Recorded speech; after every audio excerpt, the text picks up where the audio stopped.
Hello चार सभी का स्वागत है आपके अपने यूट्यूब चैनल कंपोस्टर पर। आई होप कि आप सभी अच्छे होंगे और आपकी एग्जाम की प्रिपरेशन भी बहुत अच्छे से चल रही होगी। तो बोर्ड एग्जाम आपके 2024 डेट शीट आप लोगों ने देख ली है, कब से आपके एग्जाम होने स्टार्ट हो रहे हैं। ठीक है, कब से स्टार्ट हो रहे हैं।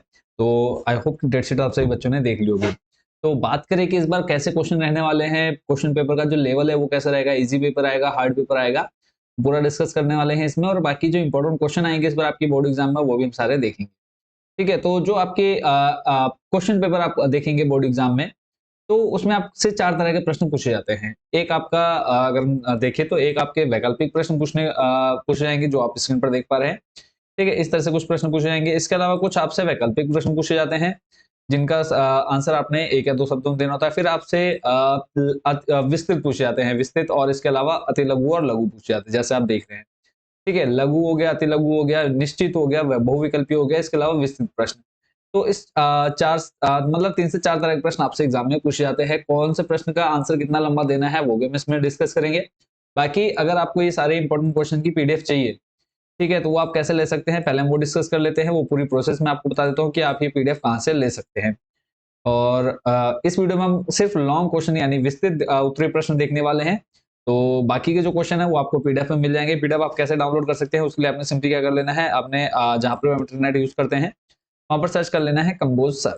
ठीक है, कंबोज सर टाइप करते ही आपके सामने कुछ ऐसा इंटरफेस देखने को मिलेगा। तो सबसे फर्स्ट नंबर पर आपको हमारी वेबसाइट मिल जाएगी, उस पर आपने क्लिक कर देना है। क्लिक करते ही आपके सामने ऐसा इंटरफेस आ जाएगा। ये हमारा होम पेज है। अगर इसको आप मोबाइल में खोल रहे हैं तो मोबाइल में आपके सामने इस तरह से 3 डॉट देखने को मिलेंगे। 3 डॉट पर क्लिक करते ही आपको ऑप्शन मिलेगा टॉप 30 क्वेश्चन।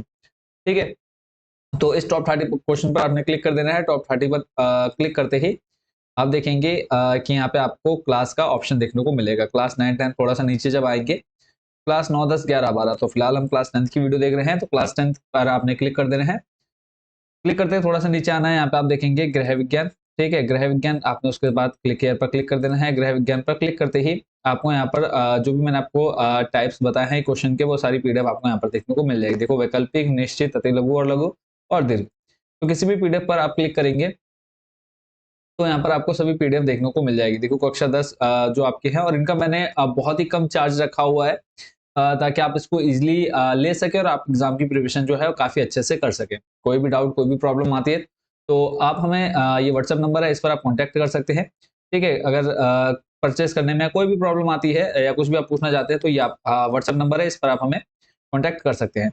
अब जैसे आपने इस पर क्लिक कर दिया, ठीक है, क्लिक करते ही आप देखेंगे यहाँ पर क्या है 30 जो एक पीडीएफ आपकी 30 रुपए, 30 10 10 यानी 30 30 60 70 80, टोटल जो इसकी कॉस्ट पड़ रही है वो पड़ रही है 80 रुपए। ठीक है, तो उसके लिए आपने क्या करना है, इस पर आपको और 30% का डिस्काउंट मिल जाएगा। उसके लिए आपने क्या कर लेना है, जैसे आप इनको ऐड टू कार्ट कर लेंगे, कूपन कोड अप्लाई कर लेना है कंबोसर 30। ठीक है, जैसे भी मान लो आपके 100 रुपए बन रहे हैं तो 100 पर आपको 30 रुपए डिस्काउंट मिल जाएंगे, यानी 100 रुपए की पीडीएफ आपको 70 रुपए में मिल जाएगी।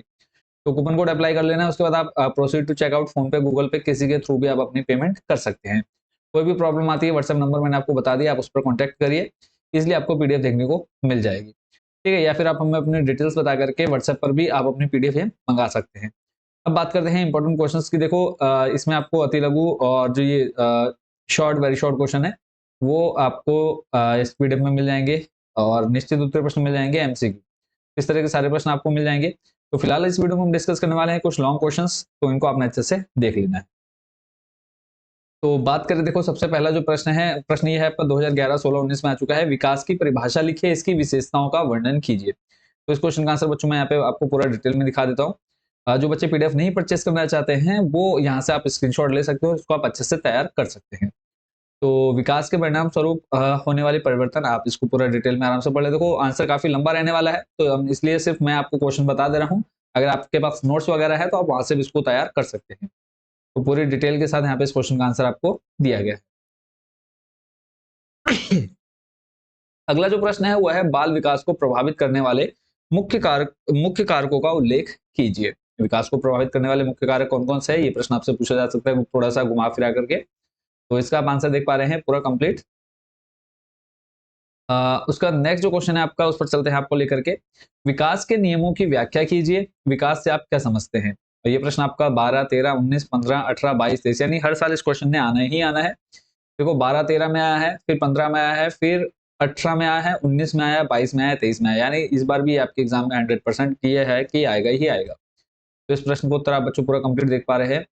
तो नेक्स्ट हम देख लेते हैं, शैशवावस्था से आप क्या समझते हैं? शैशवावस्था की मुख्य विशेषताओं का उल्लेख कीजिए। और जितने क्वेश्चन है आपके सारे बच्चों इंपॉर्टेंट है, और ये वो क्वेश्चन है जो आपके प्रीवियस जो आपके एनसीईआरटी बुक्स थे उनसे जो आपका सिलेबस डिलीट हो गया है उसके बाद जो क्वेश्चन बचे हैं वो आपके यहाँ पर सारे इंपॉर्टेंट रखे गए हैं।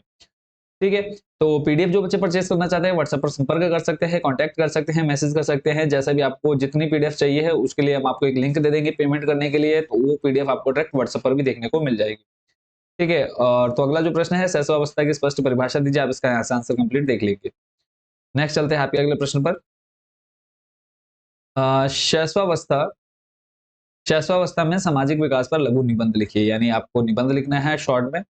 तो ये पूरा कंप्लीट बच्चों यहाँ पर आपको देखने को मिल रहा है, पूरे टॉपिक वाइज आपको यहाँ पर दे दिया गया है बता करके। ठीक है, नेक्स्ट अगला जो क्वेश्चन है वो आपका, शिशु के जीवन में टेलीविजन की उपयोगिताओं का उल्लेख कीजिए, या फिर शिशु के जीवन में टीवी की भूमिका का उल्लेख कीजिए। ये प्रश्न भी आपका देखो 13 में, फिर 11 में, 14 में, 22 में, 17 में प्रश्न पूछा गया है।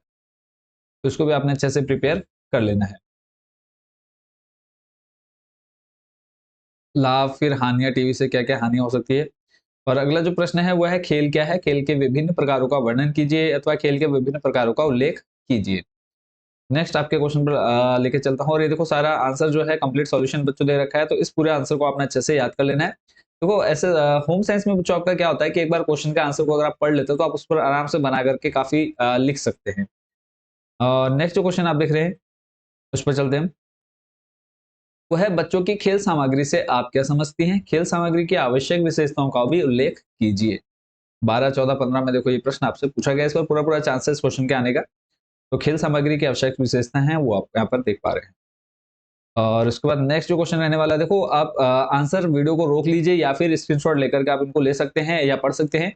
अदरवाइज जो बच्चे पीडीएफ परचेस करना चाहते हैं वो डायरेक्ट या वेबसाइट पर जाकर के ले सकते हैं, या फिर हमें व्हाट्सएप पर भी मैसेज करके आप इनको ले सकते हैं। ठीक है, नेक्स्ट अगला जो प्रश्न रहने वाला है उस पर चलते हैं। और अगला जो प्रश्न है वो है, आहार किसे कहते हैं? कार्बोहाइड्रेट के कार्यों का वर्णन कीजिए, या फिर आहार की परिभाषा दीजिए। लौह तत्व के कार्य एवं महत्व का वर्णन कीजिए। कार्बोहाइड्रेट के प्रकारों एवं कार्यों का वर्णन कीजिए। तो इसका आपने कंप्लीटली देख लेना है, कार्बोहाइड्रेट का प्रकार फिर उपयोगिता एवं कार्य। ठीक है, आंसर काफी लेंथी है इसलिए मैं यहाँ पर इसको नहीं पढ़ रहा हूँ, क्योंकि आप भी बोर हो जाओगे आंसर अगर मैं पढ़ने बैठ गया या हर एक चीज को एक्सप्लेन करने बैठ गया, काफी लेंथी वीडियो हो जाएगी। इसलिए मेनली है कि आपके पास जितने ज्यादा हो सके कि इंपॉर्टेंट क्वेश्चन आपके पास चले जाएं, कि हाँ ये क्वेश्चन आपके इतने प्रीवियस ईयर में आ चुके हैं और इनको हमने अच्छे से पढ़ना है। ठीक है, उसके बाद अगला जो प्रश्न है वो है, लौह तत्व क्या है? ठीक है, लौह तत्व की उपयोगिता तथा कार्य बताने के लिए आ जाता है क्वेश्चन, तो उसको आपने यहाँ से देख लेना है। प्रश्न है आपका, शरीर के लिए खनिज लवणों के महत्व एवं कार्यों का उल्लेख कीजिए। खनिज तत्वों के कार्य, और एक पेज आपने पहले देख लिया है, खनिज तत्वों के शारीरिक नियामक कार्य क्या है, तो आपने कंप्लीट बच्चों यहाँ पर देख लिया। उसके बाद नेक्स्ट जो आपका क्वेश्चन रहने वाला है उस पर चलते हैं। और इंपॉर्टेंट प्रश्न है बच्चों, ये आपका 2011 और 14 में पूछा गया है, शरीर के लिए कैल्शियम का क्या महत्व है? कैल्शियम के मुख्य स्रोत कौन कौन से हैं? कैल्शियम की कमी से होने वाली हानियों का उल्लेख कीजिए। उसके बाद चलते हैं आपके नेक्स्ट क्वेश्चन पर। देखो आप आराम से वीडियो को रोक करके स्क्रीनशॉट ले लीजिएगा, अगर जो बच्चे पीडीएफ परचेस नहीं कर रहे हैं। अदरवाइज जो बच्चे पीडीएफ परचेस कर रहे हैं तो वो इजिली इन सब क्वेश्चन को आराम से पढ़ सकते हैं।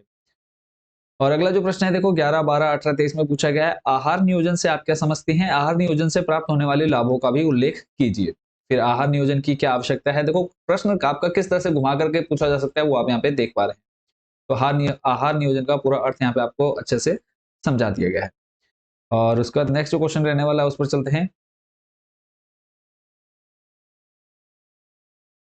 अगला ये उसी में आपके पॉइंट बना करके आपको आंसर दिए गए हैं। अगला प्रश्न है, आईसीएमआर द्वारा किए गए आहार समूहों के वर्गीकरण को स्पष्ट कीजिए। तो यहाँ पर आप इसका देख सकते हैं आंसर नीचे।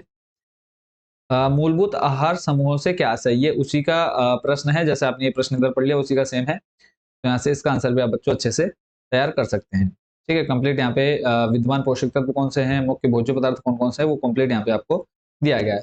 तो बच्चों इतने क्वेश्चन आपके लिए आज के इस वीडियो में इंपॉर्टेंट। बाकी के जो ये बच्चे क्वेश्चन है, जो बच्चे पीडीएफ परचेस कर लेंगे उनको ये सारे क्वेश्चन इजीली उनको प्रोवाइड करा देंगे हम व्हाट्सएप पर। तो वीडियो ज़्यादा लेंथी ना हो इसलिए इतने ही फिलहाल। बाकी के देखो अगर जो बच्चे इंपॉर्टेंट क्वेश्चन लेना चाहते हैं चाहे वो अति लघु हो, देखो यहाँ पे आपको अति लघु और लघु प्रश्न देखने को मिलेंगे। सारे इंपॉर्टेंट क्वेश्चन है, तो जो बच्चे लेना चाहते हैं व्हाट्सएप पर कॉन्टैक्ट कर सकते हैं या फिर सीधा वेबसाइट से जाकर का आप इनको परचेज कर सकते हैं। मिलते हैं बच्चों नेक्स्ट वीडियो में अदर सब्जेक्ट के इंपॉर्टेंट क्वेश्चन के साथ, और बाकी सभी को शुभकामनाएं हैं, अच्छे से तैयारी करते रहिए। कोई भी प्रॉब्लम कोई भी डाउट आपको होता है तो आप हमें कमेंट बॉक्स में आप पूछ सकते हैं या फिर व्हाट्सएप पर भी आप कॉन्टैक्ट कर सकते हैं। बाकी सभी को शुभकामनाएं हैं, अच्छे से आप तैयारी करते रहिए और अच्छे अच्छे मार्क्स लेकर के आइए एग्जाम में। मिलते हैं नेक्स्ट वीडियो में। Thank you so much watching for this video.